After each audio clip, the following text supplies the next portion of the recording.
Hello students, hope you all are doing good. So welcome to the lecture 5 of your subject operating system.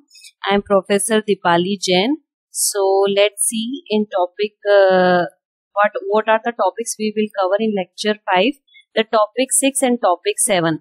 As in previous lecture in topic 5 I explained you the architecture and structure of operating system. That are also 5 types. So I hope you have learned very lean and very clearly the all 5 types of architectures of operating system. So in topic 6 and topic 7, today what are the outlines of this lecture as I will explain you in topic 6 as goals of operating system. Then you will see the topic 7 as basic functions of operating system, or we can say the OS services or functionalities provided by the operating system. So let's see the topic 6. Let's move to the next slide. In topic 6, goals of operating system, there are 3 types of goals of operating system we will cover here. First one is efficient, second is convenience, and third one is ability to evolve. So first topic is efficient. An operating system allows computer system resources to be used in an efficient manner. So the meaning of this line is कि operating system जो है उसका primary task क्या होता है, user को resources को allow करना, means user जो है resources को अच्छे से use कर सके, efficient manner में use कर सके. In my lecture 1 I explain you कि operating system क्या करता है कि जितनी भी hardware devices है जो हमारे कंप्यूटर के साथ में connected हैं, जितने भी resources हैं उन सबको manage करना, control करना, ये टास्क बेसिकली ऑपरेटिंग सिस्टम का होता है. तो ऑपरेटिंग सिस्टम उन रिसोर्सेस को एफिशिएंट वे में मैनेज करता है और हम उसको इजीली यूज कर सकें. तो first goal is efficient to manage the resources. The second is convenience. An operating system makes a computer more easy to use. वो convenient बना देता है ताकि यूजर जो है, जैसे हम लोग हैं तो हमें प्रिंटर के बीच की जैसे कोडिंग है वो ना समझनी पड़े, हमें सिर्फ उसको डायरेक्टली क्या करना है, यूज करना है. तो वो इस वे में इजी बना करके यूजर्स को प्रोवाइड करता है. The third one is ability to evolve. An operating system constructed in such a way to permit the effective development, testing and introduction of the new system function without interfering with the services.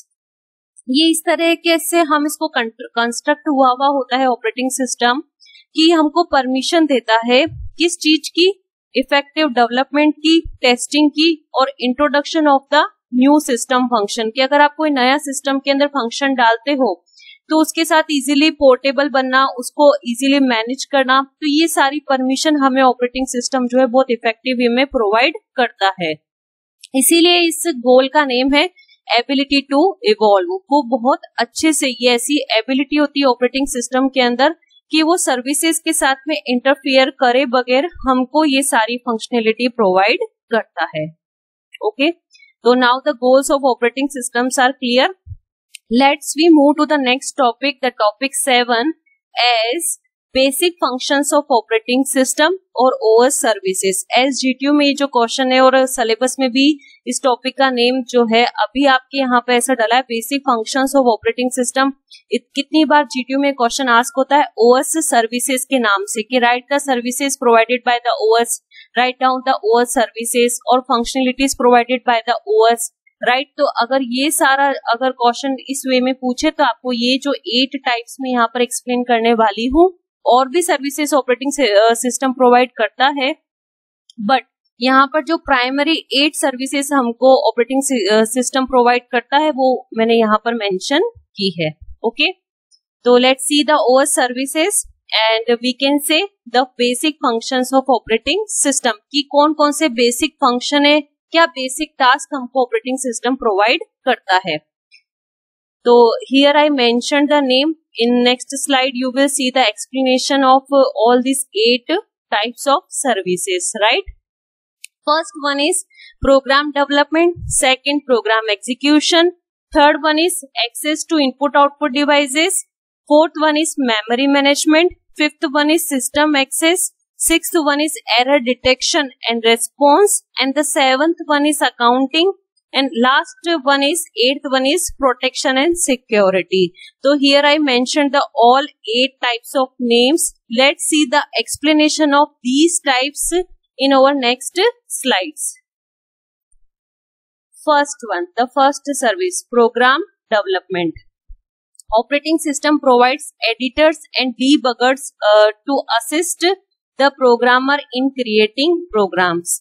तो programme development basically जो हम users हैं वो programmes develop करते हैं, right? तो operating system इसमें क्या रोल प्ले करता है, किस तरह की सर्विस हमको प्रोवाइड करता है? ऑपरेटिंग सिस्टम प्रोवाइड करता है एडिटर्स जैसे फॉर एग्जांपल आप लोग MS वर्ड यूज करते हो, वो एक तरह का एडिटर है. नोटपैड यूज करते हो, वो एक तरह का एडिटर है. तो आपने देखा होगा उसके अंदर जो मेन्यू बार होती है, home, insert, design, view, format, तो वो सब इनबिल्ट मेन्यू बार होती है जिसको हम डायरेक्टली एक्सेस करते हैं और यूज करते हैं. तो ये कौन प्रोवाइड करता है हमको? Operating system. डीबगर्स. तो what is the meaning of debug? Bug means error and debug means to remove errors. तो एरर्स को रिमूव करने में वो हमारी हेल्प करता है, असिस्ट करता है हमको operating system. The programmer means we as us in creating the programs. Second, program execution. A number of tasks need to be performed to execute a program, such as instructions and data must be loaded into the main memory. The operating system handles these scheduling duties for the user. So, see the explanation of these lines. A number of tasks need to be performed.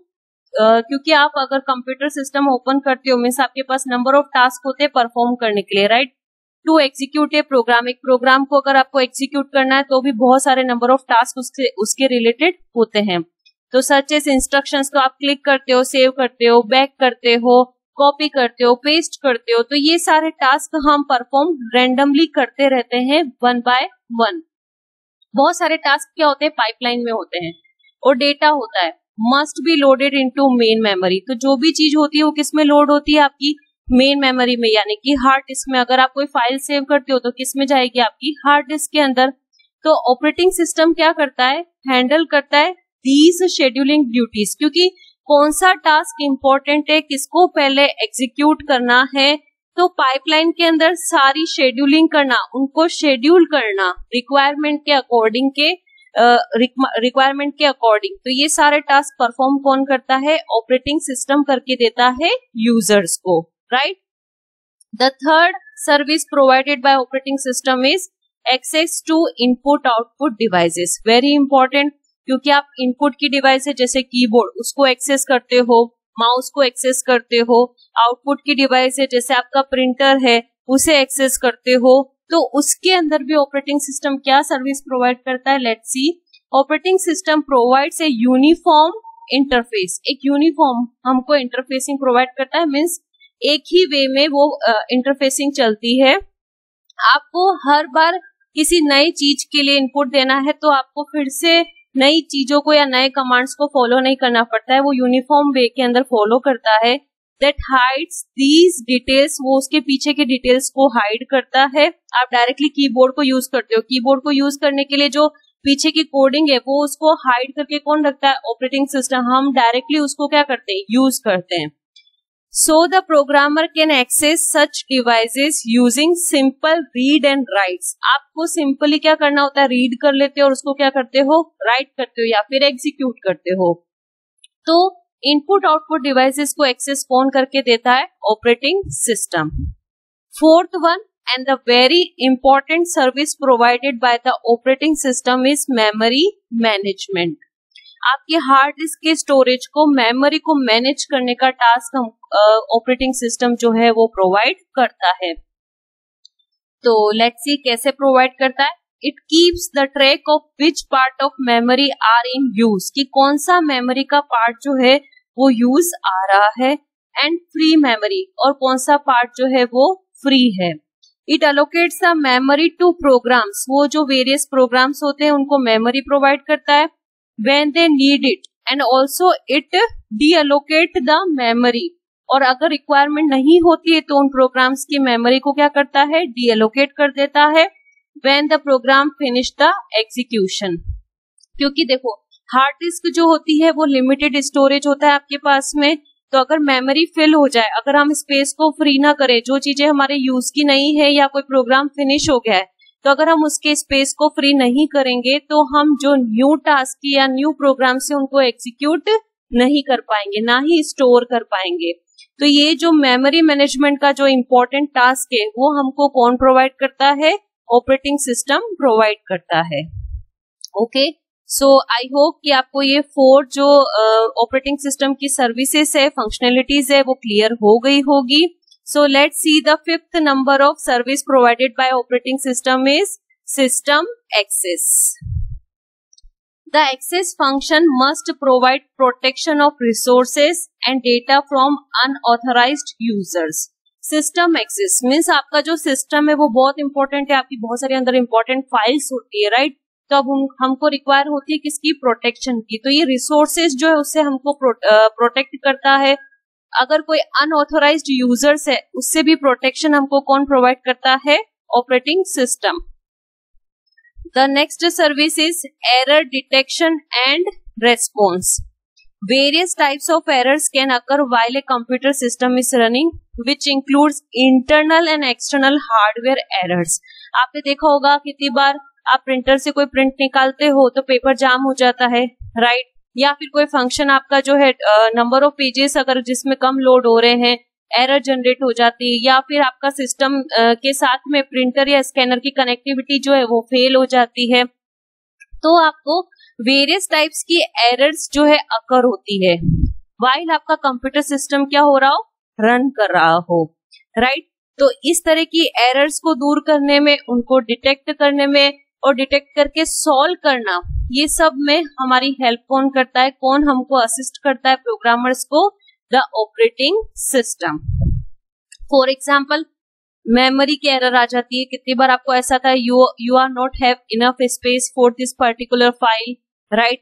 Device failure error की आपकी कोई device यानी आपका mouse जो है वो connected नहीं है या वो फेल हो गया to operate with the operating system और your system.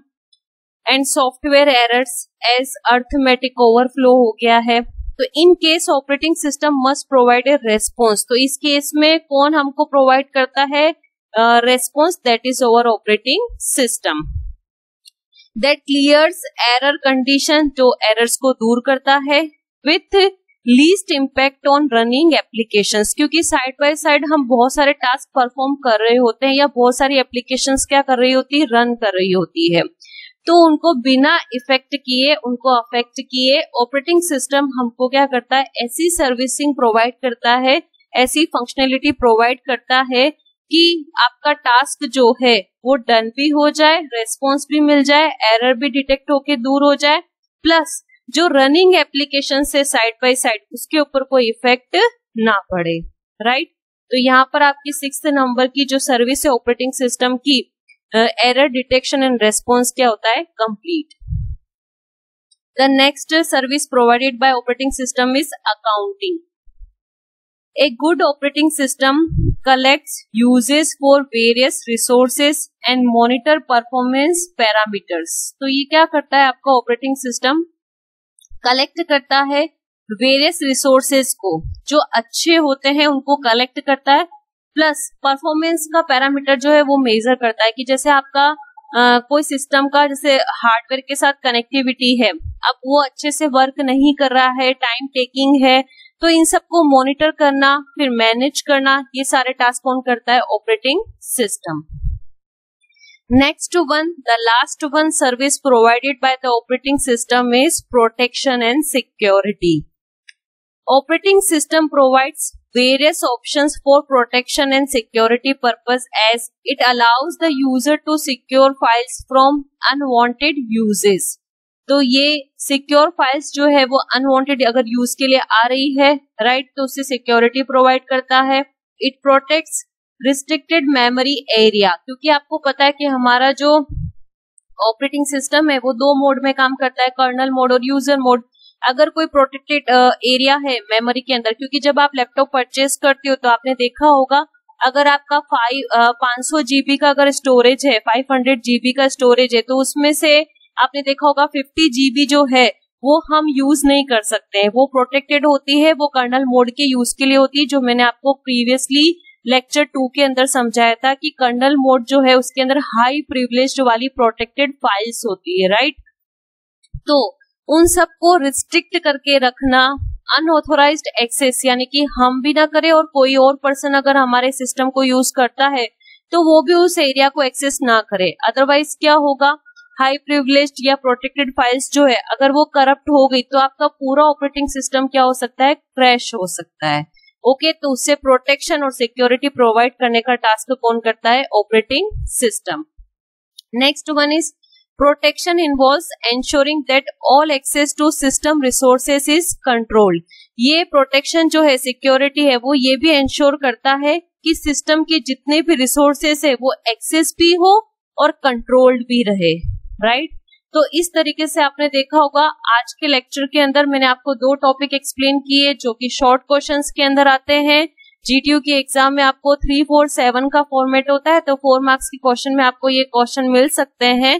First one is goals of operating system, जो मैंने आज आपको एक्सप्लेन किया। आपके 3 गोल्स होते हैं ऑपरेटिंग सिस्टम के। First one is efficient, second is convenience and third is ability to evolve, right.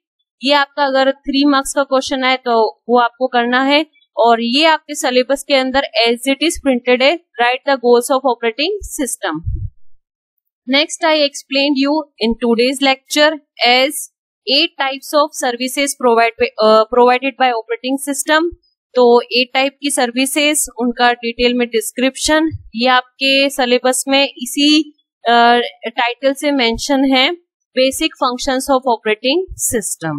Okay, तो ये 8 टाइप्स हैं, ये बेसिक फंक्शन है कि ऑपरेटिंग सिस्टम हमको प्रोग्राम के डेवलपमेंट में, एग्जीक्यूशन में, इनपुट आउटपुट डिवाइसेस को एक्सेस करने में, मेमोरी को मैनेज करने में, सिस्टम को एक्सेस करने में, एरर को डिटेक्ट करने और उसको सॉल्व करने में, अकाउंटिंग मॉनिटरिंग करने में और प्रोटेक्शन एंड सिक्योरिटी में। इन 8 टाइप से मोस्ट प्रोबेबली ये जो है फंक्शनैलिटी हमको प्रोवाइड करता है। ओके, तो ये आपको शॉर्ट नोट के अंदर क्वेश्चन मिल सकता है, प्लस आपके सिलेबस का टॉपिक बाय टॉपिक पूरा मटेरियल आपको यहाँ पर मिल रहा है। और आई ऑलरेडी टोल्ड यू कि आप सभी को ये जो स्लाइड्स या जो भी मटेरियल है मैं प्रोवाइड कर रही हूँ जीटीयू के सिलेबस के अकॉर्डिंग, टॉपिक बाय टॉपिक आपको मिल रहा है। तो आप एक नोटबुक अच्छे से प्रिपेयर करो, सारा जो मटेरियल है वो सारा आप अपने हैंड रिटन नोट्स बनाओ, तो लास्ट में जब आप एग्जाम दोगे तो ये सारे टॉपिक आपको एक जगह पे कलेक्टेड मिल जाएंगे। Okay, so thank you students. In next lecture, in lecture 6 I will explain you the next topic as system calls. This is very important question, 7 marks का क्वेश्चन आता है जीटीयू में, तो मैं आपको नेक्स्ट लेक्चर में अच्छे से एक्सप्लेन करूंगी पूरा अकॉर्डिंग टू 7 मार्क्स की जीटीयू के क्वेश्चन की प्रिपरेशन के अकॉर्डिंग। Thank you.